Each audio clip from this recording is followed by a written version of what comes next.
नमस्कार, जय हिंद। आज मैं संजय चतुर्वेदी उज्ज्वल भारत के इस नए एपिसोड में आपका हार्दिक अभिनंदन एवं स्वागत करता हूं। साथियों, आज मैं श्री आजम खान जी की बात करूंगा। आजम खान जी को आप जानते होंगे, रामपुर के एक बहुत ही पुराने अनुभवी समाजवादी पार्टी के नेता हैं और बहुत पुराना संबंध उनका रामपुर से है। वहाँ के नवाबों से के बीच में बड़ी ताकत के साथ, बड़ी मेहनत के साथ एक उभर कर वो बाहर आए रामपुर में, और उन्होंने एक अपना बहुत बड़ा प्रभुत्व रामपुर में जमाया। वो ऐसे दिन थे जहाँ रामपुर में कोई काम कुछ बनना हो बिना आजम खान जी के सहमति के हो नहीं सकता था। अगर ये कहिए कि रामपुर में उनके बगैर पत्ता नहीं हिलता था। ऐसी शख्सियत श्री आजम खान जी थे और उस संघर्ष के साथ नेतागिरी में, समाजवादी पार्टी में वो उभरे। बहुत मेहनत उन्होंने किया। स्वर्गीय श्री मुलायम सिंह यादव जी के साथ उन्होंने जब अपना जुड़ाव किया और उनके साथ लगे, तब से वो और उनका प्रभुत्व रामपुर में हुआ। लोग उनको जानने समझने लगे। जब श्री स्वर्गीय मुलायम सिंह यादव जी के ज़माने में जब ये मंत्री बने पहली बार, तब उनकी तूती पूरे उत्तर प्रदेश में बोलती थी। लेकिन जो होता है, पद और प्रतिष्ठा और पैसा, ये सबको हजम नहीं होता। वही श्री आजम खान जी के साथ हुआ। उनको पता नहीं क्या, जो एक बहुत बड़ी बीमारी है, घमंड हो गया कि मेरे बिना कुछ समाजवादी पार्टी में होगा नहीं, या इस प्रदेश में नहीं होगा। और जब किसी को घमंड हो जाता है तो आपको पता हो, आत्ममुग्ध हो जाता है। और आत्ममुग्ध व्यक्ति हर चीज को अपने हिसाब से सोचता है। उसको लगता है जो मैं कह रहा हूं वो सही है, जो मैं कर रहा हूं वो सही है, जो मैं बता रहा हूं वो सही है, और बाकी जो लोग बोल रहे हैं ये सब गलत है। उसी समय से इनका घमंड बढ़ा और पतन की शुरुआत शुरू हो गई। क्योंकि घमंड ऐसी चीज है, ईगो ऐसी चीज है, जहां पर फिर जबान पर भी काबू नहीं रह जाता। उन्होंने बोलने में ऐसी भाषा बोलना शुरू कर दिया जो सुन के लोग परेशान हो जा रहे थे। उसके बाद अखिलेश यादव जी आ गए। उस जमाने में भी अखिलेश यादव जी ने इनको बहुत सम्मान दिया, इज्जत दिया। कई केस इनके हैं जिनके बारे में आपको पता ही है। एक बार इनकी भैंस गायब हो गई, उसके लिए पूरे उत्तर प्रदेश पुलिस महकमे में हड़कंप मच गया। ये किसी को कुछ भी कह देते थे। एक बार इन्होंने डीएम और एसपी को तनखैया घोषित कर दिया। तनखैया है ये, इनसे तो बहन मायावती जूता पॉलिश कराती हैं, जूता साफ करवाती हैं। इसी तरह जिसको जो पाए वो बोले, और बोले ही नहीं, उसके बाद उन्होंने अपने ही बिरादरियों का, अपने ही लोगों का, गरीब लोगों का, जो रामपुर में रहते थे, उनकी ज़मीन छीनना शुरू कर दिया। बताया क्या कि मैं एक यूनिवर्सिटी बनाऊंगा और उस यूनिवर्सिटी में ज़मीन चाहिए। जितने गरीब लोग थे उनकी ज़मीनें छीन ली गई। और उस समय जिसने इनके खिलाफ बोला, वो चाहे जिस बिरादरी का रहा हो, हिंदुओं की तो बोलने की हिम्मत नहीं थी, इनके बिरादरी के लोग, इनके समर्थन के लोग, समर्थक लोगों की ज़मीन छीन ली गई। और जिन्होंने इनके खिलाफ आवाज उठाई, उनके ऊपर केसों का अंबार लग गया। लेकिन श्री आजम खान जी शायद भूल गए कि एक ऊपर वाला भी होता है, और इस दुनिया में जो आप बोओगे वही काटोगे। थोड़ा सा समय बदला, योगी आदित्यनाथ जी आ गए, और उसके बाद फिर इनका पतन शुरू हुआ। अभी तक जो इनके ऊपर केस हैं, जो रजिस्टर्ड केस हैं, लगभग 104 केस इनके ऊपर रजिस्टर्ड किए गए हैं। रामपुर में अकेले 93 केस रजिस्टर्ड हैं, जिसमें ज़मीन से जुड़े 11 केस हैं।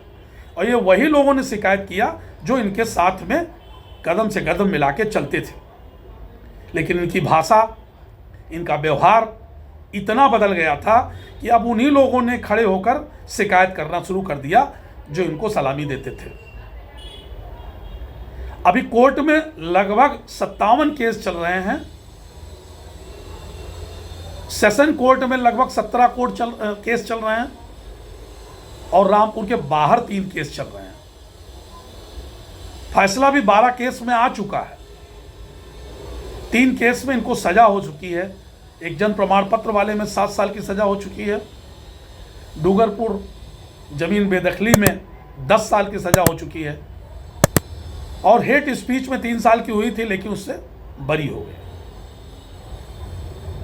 अब ये जेल चले गए और 23 महीने बाद जब से जेल से छूटे हैं, उसके बाद भी लगातार उसी भाषा का प्रयोग करना शुरू कर दिए। सबसे जो इनसे बात करता है, मैं तो बकरी चोर हूँ, मैं तो मुर्गी चोर हूँ, मैं तो ज़मीन चुराता हूँ, मैं तो डाकू हूँ, चोर हूँ, खुद ही सबको बताते रहते हैं। लेकिन बताने का ढंग वही व्यंग्यात्मक है जो पहले हुआ करता था।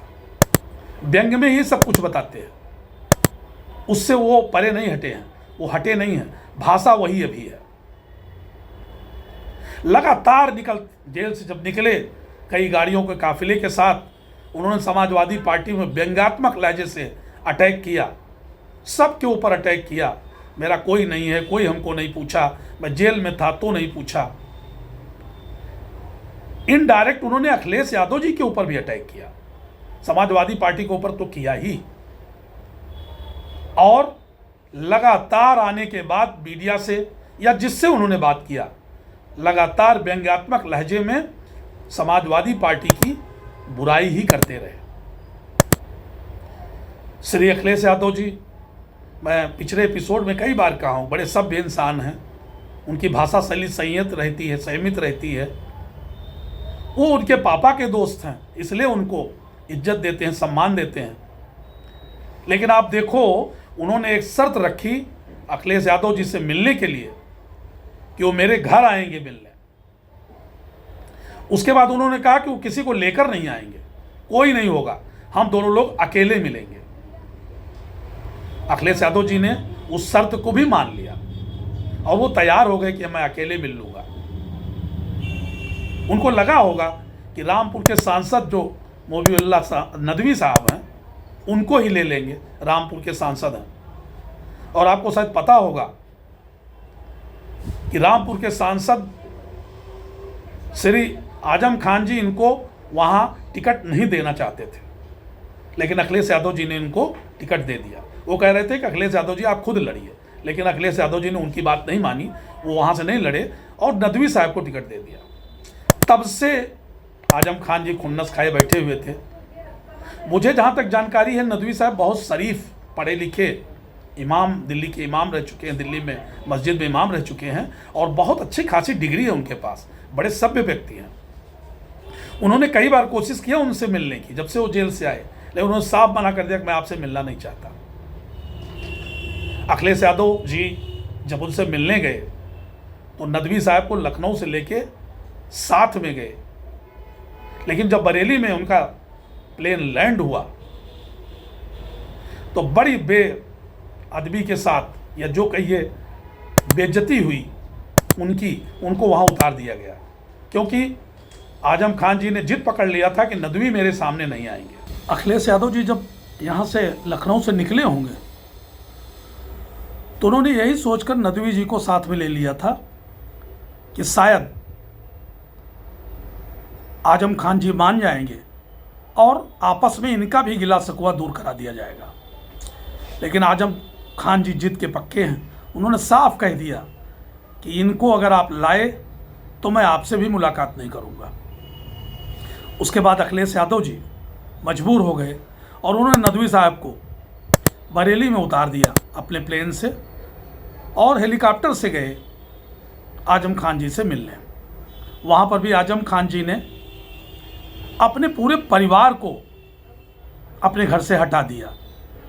यहाँ तक कि वाइफ, बीबी और बच्चे दोनों लोग घर पर नहीं थे, कोई नहीं था।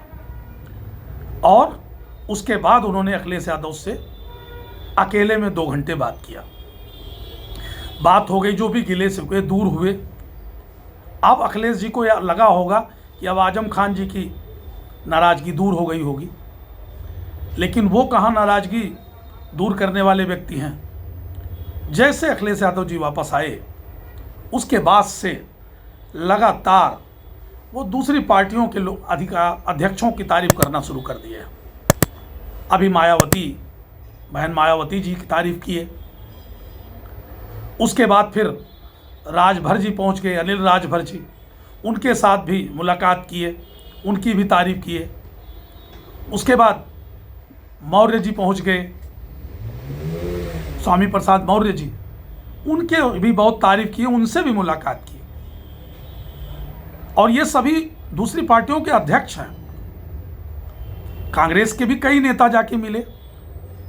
आप सोचें, जब आपस में बातचीत तय हो गई, जो भी गिला शिकवा था दूर किया गया होगा, 2 घंटे में यही हुआ होगा, उसके बाद दूसरी पार्टियों के अध्यक्षों से मिलने का क्या मतलब। लेकिन श्री अखिलेश यादव जी शायद उनको रामपुर का बहुत बड़ा नेता समझते हैं। उनको लगता है कि अगर ये नाराज़ हो जाएंगे तो पूरी बिरादरी नाराज़ हो जाएगी, या वो शराफत के इतने बड़े शरीफ व्यक्ति हैं कि इनकी समस्त गलतियों को नज़रअंदाज करते रहे हैं। आज भी श्री आजम खान जी अच्छी तरह जानते हैं कि उनका किसी पार्टी में कोई गुजारा होगा नहीं, लेकिन सिर्फ अपने महत्व को बनाए रखने के लिए, श्री अखिलेश यादव जी के ऊपर प्रेशर बनाने के लिए वो तमाम पार्टियों के अध्यक्षों की तारीफ और उनसे मिलते रहे हैं या मिल रहे हैं। श्री अखिलेश यादव जी क्या सोच रहे हैं हमें मालूम नहीं, लेकिन ये जरूर सोचना चाहिए, जो व्यक्ति जेल में था और नदवी साहब के विरोध में था, उसके बाद भी रामपुर में नदवी साहब सांसद बन गए और जीत गए। इसी से पता चलता है कि आजम खान जी का अब कितना महत्व वहां पर है। श्री अखिलेश यादव जी इस मामले में अभी इलाहाबाद के मैडम पाल मैडम को सिर्फ इसलिए पार्टी से बाहर का रास्ता दिखा दिया कि उन्होंने योगी आदित्यनाथ जी की विधानसभा में तारीफ कर दी थी। इसके बाद अभी महिला विंग के उपाध्यक्ष को अयोध्या जाके उन बाबा से मिलने की कोशिश में, जो श्री अखिलेश यादव जी को उल्टा सीधा बोल रहे थे, उनसे मिल लिया तो उनको भी पार्टी से बाहर निकाल दिया। लेकिन पता नहीं क्या बात है, क्यों ऐसा हो रहा है। आज भी अभी तक श्री अखिलेश यादव जी ने श्री आजम खान जी के बारे में एक शब्द नहीं कहा। आज श्री अखिलेश यादव जी को जरूर सोचना चाहिए कि एक पार्टी के राष्ट्रीय अध्यक्ष हैं। अगर पार्टी का राष्ट्रीय अध्यक्ष इस तरह से अपने आप को किसी के सामने बौना साबित करेगा और उसके सामने झुकेगा, तो कल पार्टी में तमाम लोग पैदा हो जाएंगे जो इस तरह की शर्त, इस तरह की बातें आपके सामने करेंगे। और आजम खान जी भी अच्छी तरह जानते हैं कि अगर मैं दूसरी पार्टी में गया तो मेरा कोई वजूद नहीं रहेगा। लेकिन फिर भी चाहे इमोशनल ब्लैकमेल, चाहे डराने के लिए, वो लगातार प्रयास करते जा रहे हैं और समाजवादी पार्टी को लगातार संकट में डाल रहे हैं। मुझे ऐसा लगता है कि श्री अखिलेश यादव जी को इस पर जरूर कुछ ना कुछ एक्शन लेना चाहिए, क्योंकि पार्टी से बड़ा कोई नहीं होता। तो आप तो राष्ट्रीय अध्यक्ष हैं, भारतीय जनता पार्टी में यही एक अच्छी बात है। उनके यहाँ भी एक बार बोले श्री शत्रुघ्न सिन्हा जी, उसके बाद नवजोत सिंह सिद्धू जी, तमाम लोगों को उन्होंने जहां देखा कि ये पार्टी से बढ़ के बात कर रहे हैं, पार्टी से बाहर का रास्ता दिखा दिया। इन चीज़ों से पार्टी मजबूत होती है, अनुशासित होती है। तो मैं इतना ही कहूँगा, बाकी पार्टी का निर्णय है, समाजवादी पार्टी का निर्णय है, मेरा कोई लेना देना नहीं है। लेकिन अखिलेश यादव जी को इस बारे में जरूर विचार करना चाहिए और सोचना चाहिए, क्या एक व्यक्ति पार्टी से बड़ा है, पार्टी के अध्यक्ष से बड़ा है, या क्या है? इस पर विचार करके जरूर श्री अखिलेश यादव जी को अपने एक्शन में आना चाहिए और अपने आप को और अपनी पार्टी को शर्मिंदगी से बचाना चाहिए। अब आगे मिलते हैं नए एपिसोड में। जय हिंद, नमस्कार।